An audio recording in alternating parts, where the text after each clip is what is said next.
I'm Jenny Chin, Executive Director of the Kansas Historical Society, and I'm standing in a field just north of Topeka in the middle of what is an archaeological excavation of an 1830s Kansas village. Our state is named for the Kansas, who are known today as the Kaw Nation.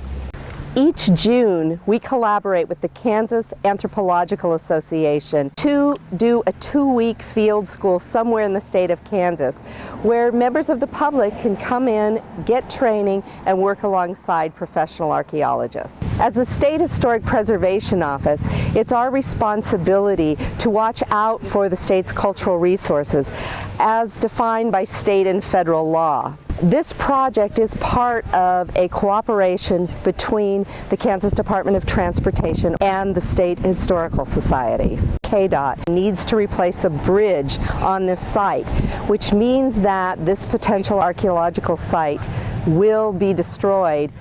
Bob, how did we know this site was here? Jenny, this site was actually visited. We have accounts of people visiting this site when it was occupied between 1830 and 1844. And then after that, a person who was living south of the site reported seeing depressions in the ground here that are indicative of the 30 to 50 houses that were reported by eyewitness accounts. How is this site going to be affected by the transportation project? This area where we're standing and where the soil's been scraped off is all going to be part of a revised intersection of US 24 and Minokan Road. In 1958, the first state archaeologist, Roscoe Wilmoth, recorded this site, and I believe he recorded that based on historical evidence rather than finding tangible evidence in the ground. But he was smart to do that because it helped preserve this site until now.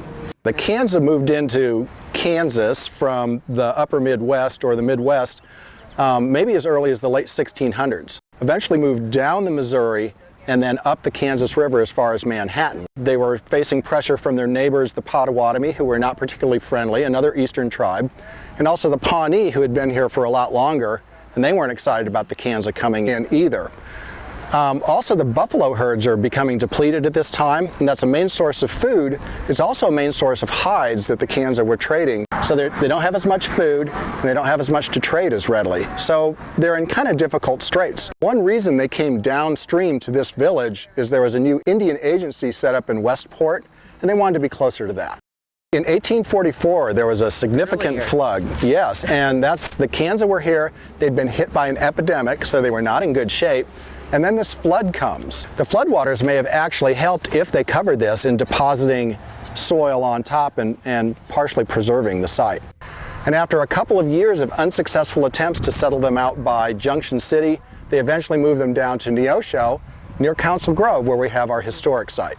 Mike, what's your job at KDOT? I'm an environmental scientist, and I oversee the Human Resources Unit in our Environmental Services section.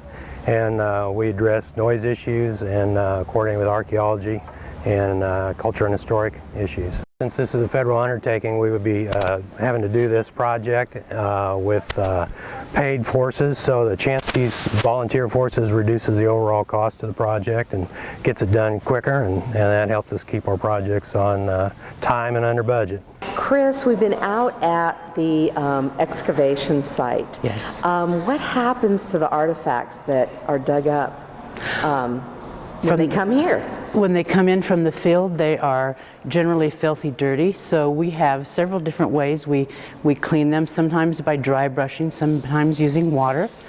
Once they are cleaned, and so that we can recognize what we're working with, then they come over to this lab here, where we begin the initial inventory, if you will, and analysis of the collection.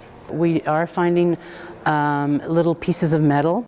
We also are seeing projectile points made out of metal, but we're still finding little bits of prehistoric or older material too. These are people who are taking vacation days or perhaps are retired, and they generously give us up to 2 weeks of their time each summer, and many of them have been here time and time again. They have a love of history, and we do history very well.